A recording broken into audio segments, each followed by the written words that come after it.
What's up, guys? This is Adam the Bee's Knees, and welcome back to week one of NPL Majors. We are looking forward to hopefully a more windful and lustful season than last season, because last season we didn't do so well. I don't think my team is that good, but I do think this draft is much better. Right off the bat, we are going to be facing Verd of the Tampa Bay Frogadiers. Um, and to say this matchup is in my favor is a lie. It is a horrible matchup. I'll go over his team in a second. Um, but I'll go over his team now. He has a Z Tapu Koko plus Halucha, and immediately those two Pokemon, which are for sure coming, by the way. Pressure, like, I don't have a Halucha switch in if he is running high jump kick. I don't think he's going to run high jump kick, but theoretically, I don't have a high jump kick switch in. And I do have two ground types on my team, but they get beaten down by other things on Verd's team. He also has Excadrill plus Tyranitar. Now, Tyranitar is one of the two Pokemon, or three Pokemon, I don't expect to come in this game. But Tyranitar, as though it doesn't have a good matchup, Excadrill can obliterate my entire team. If he's Choice Scarfed, or if he's just like a Life Orb Mold Breaker set that breaks through Bronzong, he could break through Shaman. And if he's Sand with the Trapping Pursuit T-Tar, he can also run House on my entire team. He has Buzzwole and Amoonguss. I think one of them is going to be Rocky Helmet. I think Buzzwole's probably going to come because Buzzwole kind of hard walls Mega Kangaskhan, hard walls Diggersby, and can hurt a lot of my team. The Amoonguss could come. It's the best. It's one of the best Tapu Fini responses in the game. It's also a very excellent Shaman response, so that's fun. He has a Kyurem I do not think is going to come. I think that's one of the mons that aren't coming. He has a Azumarill, which obliterates my entire team as Infernape, Lycanroc, and Diggersby. All my offensive Pokemon are weak to Aqua Jet. After a huge power boost, they easily get 2-hit KO'd, and sometimes OHKO, depending on how much damage they've taken. And my only real Azumarill switch-in is the Shaman, and even like a banded player of 2-hit KOs Shaman. So, he has Mega Pidgeot, which also destroys my entire roster. My best switch-in to a Hurricane is Bronzong, which gets decimated by a Heat Wave. Nothing else on my team really wants to take it. My Electric type is Oricorio. And although Oricorio isn't awful, it's just the Tyranitar and Drill really do make it unwise. And then he has a Z Lopunny, which I don't think he's going to bring week one. I think it's just kind of there and silly. He'll probably drop it. But so the mons that are 100% coming are Coco Lucha, Excadrill, Azumarill, Buzzwole, and Mega Pidgeot. I think those 6 destroy my entire roster. I think his matchup is so good. For example, like he switches in to not so much Nidoqueen, but he has great Diggersby and King switch-ins. Infernape is a little bit of a threat, but then again, he can also revenge it with a Mega Pidgeot or a Halucha. Like Halucha can come in on a lot of my team after the terrain setup, so that's a little scary. So in order to combat this matchup, I've decided to bring a Trick Room Nidoqueen. There's only one issue with this set, and yeah, it does nearly OHKO his entire team besides the Kyurem and the Tyranitar. Kyurem, which I do not think is coming, and Tyranitar, which I think is unlikely. I also had to build this team on assumptions, like he's not going to bring the Kyurem, he's not going to bring the Amoonguss, he's probably not going to bring the T-Tar, and he's not going to bring the Lopunny. So, yeah. Nidoqueen's is okay. Verd's team is so fast that's why Trick Room is here. But the issue is Azumarill is so slow, and because my team is also quite fast, Azumarill doesn't need any speed in this matchup because it's not going to outspeed anything, and anything that is faster, it will probably just Aqua Jet because water offensively hits my team fairly hard. So that's fun. So Nidoqueen here is designed to underspeed T-Tar while still giving me plenty of speed to outspeed Azumarill without Trick Room. And I have Sludge Wave, Earth Power, Flamethrower, Thunderbolt. Obviously, that hits his entire team. Nearly Oko's a non-Sand T-Tar. His only switch-ins are a Sand T-Tar, a Solvus, Amoonguss, or the is that it? Or Kyurem, sorry. Wanted to run Superpower, but didn't do that much, and I'm not risking Focus Blast. So up next is my Pseudo Excadrill, but mainly my Azumarill check and Shaman. Seed Flare is nice because if Amoonguss comes in, I can Seed Flare and then Psychic. I have Koba plus Nature Power to deal with the Hawlucha and Mega Pidgeot. If electric terrain's up, I can hit those things incredibly hard. I can also hit the Azumarill without risking the Seed Flare miss. If he is bringing a weird Scepsipper Azumarill, which he has no reason to bring, but I do have potentially a Thunderbolt off of the terrain. And I have Healing Wish to heal up Bronzong here, as Bronzong is my Trick Room setter and my Stealth Rock setter. Debated the moves a lot, but I figured Explosion was the best last move because Excadrill comes in if he's Mold Breaker on Bronzong every time, and obviously I can't switch a Nidoqueen on that, so I Explode and then go into Nidoqueen and start wrecking damage. Obviously the Azumarill needs to be dealt with, so it's a little tricky. And then I guess let's go over my other defensive mon. We have Tapu Fini. Tapu Fini is designed to take most hits, especially from the Hawlucha when it's not set up. I believe I can take a +2 Poison Jab or Acrobatics, but it's going to be hard. I have a bit of special attack because Hawlucha is so fast naturally with the terrain. He can basically just run max HP. This is also a Pseudo Excadrill check and a Buzzwole response too. I have knockoff here. If he is Rocky Helmet Amoonguss, he'll come in and I can knock that off. And yeah, and then I also forgot to mention that Bronzong is Heatproof Sugar Berry. I'm assuming Tyranitar's not coming, so I am banking on Mold Breaker Drill. That's why I have Sugar Berry and Heatproof, so I can have a Pidgeot switch in. So those were the combination of resistant things I needed on this.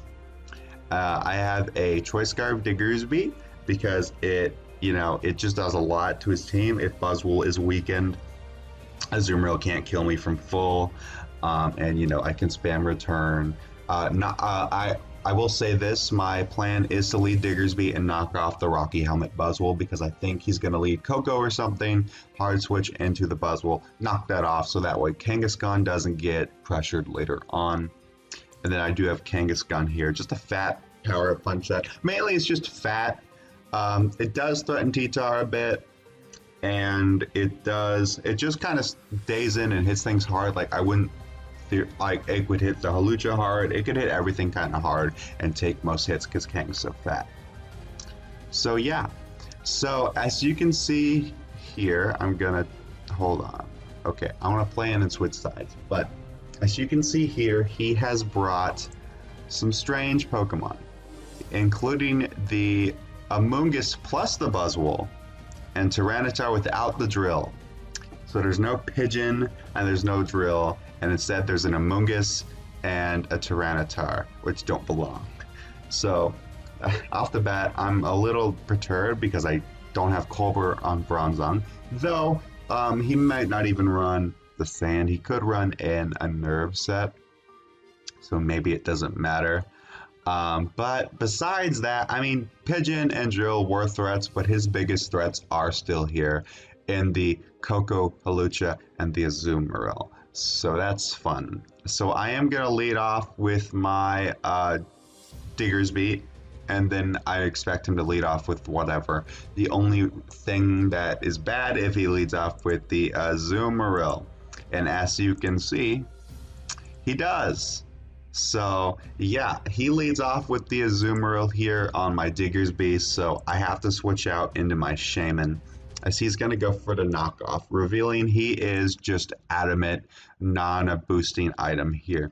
So I'm going to hit the Psychic off to gauge what kind of Amoonguss this is, and so I can tell from this damage that Amoonguss is not Assault Vest, potentially the Rocky Helmet set, so that's fun. I'm going to go into my Bronzong, maybe get rocks up. As he goes hard T-Tar, makes a great play there.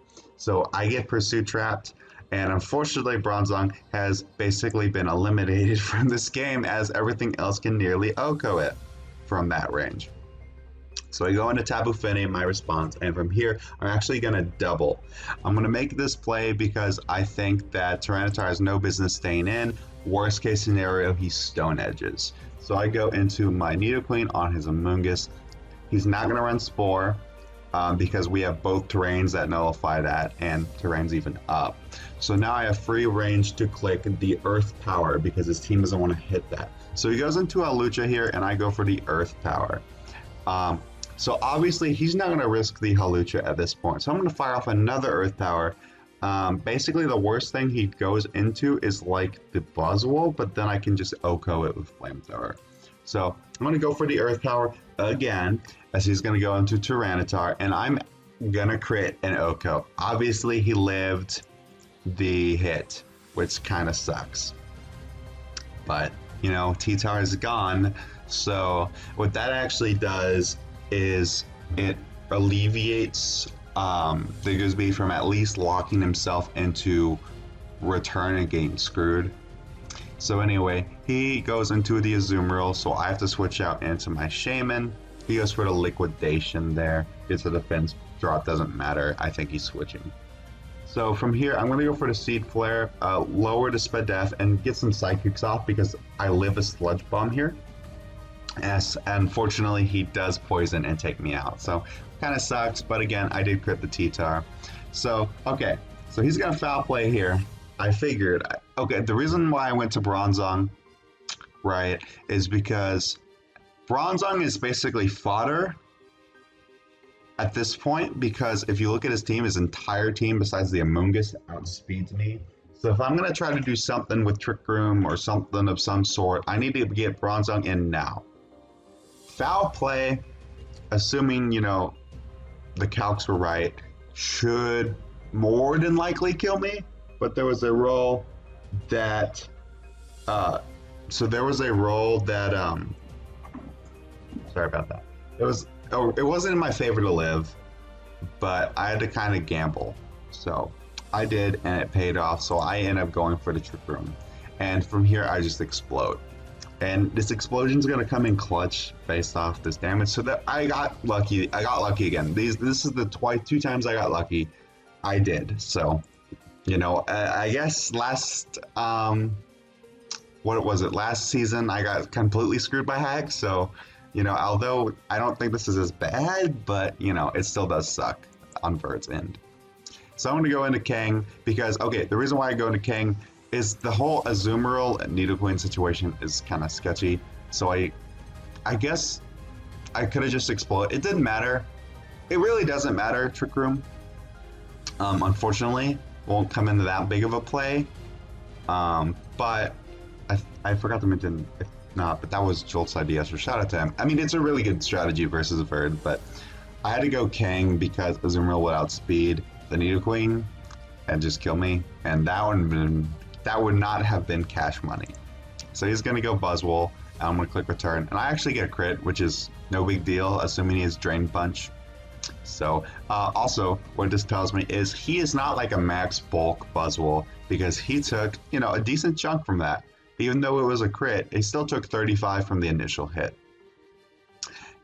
So what that tells me is that he is more than likely like maybe Banded or Scarf.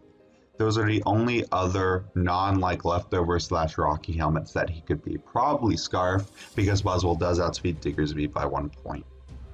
But now I get to go Nidoqueen. I guess this is where the Trick Room kind of comes in cool, as I can just fire off a Sludge Wave and get a kill. So he's just going to sack off the Amoonguss here, which is fantastic. So he's going to go back into Buzzwole, and I'm just going to sack the Nidoqueen off because Although it could have been a cool pivot on the Coco, Nidoqueen doesn't outspeed anything and just kind of dies everything else. So I want to go now into my Finny because I can outspeed this thing if he's fat, and if he's not, take the hit and kill him, which is nice. I will say this. I'll say it after the game. So he goes Coco here, so I'm going to save Tapu Fini because it's the only thing that can take the Halucha hit. Also, this game's coming down to the wire. So I go Kang. He Volt Switches, so I'm kind of mad I didn't go Diggersby there. That would have been pretty cash. But anyway, he goes into the Halucha. I have to hard switch into Tapu Fini because of the defense boost, and assuming he's very fat, it really does take the Kang hit and can Swords Dance. If he subbed, it would have been pretty bad, but it wouldn't have. It would have been the same kind of scenario. Like I take the hit here. I thought I didn't, but I do, and I'm able to kill him, which is fantastic. So at this point, Diggersby does win the game, which is cool. So anywho, and if he's Shuka, the only reason if he's Shuka, but then Kang's fat enough to kill the Azumarill. So I'm just gonna fire off an Earthquake, kill this thing, and then I am gonna clean up the game unless he crits me, and he doesn't, and I do end up killing the Azumarill. So good game to Verd. I think a really nasty play that he could have done was switched out the Buzzwole against when my Finny killed him. There he switched in like Coco. That could have been dangerous, and that would have been kind of scary. Maybe he could have won there. I apologize for the hacks. You know, no one wants that. It would have been a bit of a different game if it didn't come into play. He could have won. I'm not saying he couldn't have. So I won a pretty bad matchup. So I'm pretty happy going 1-0 into the season. So yeah, good game of Verd. His team's very scary. It's very crazy. It's a weird team, but it's spooky.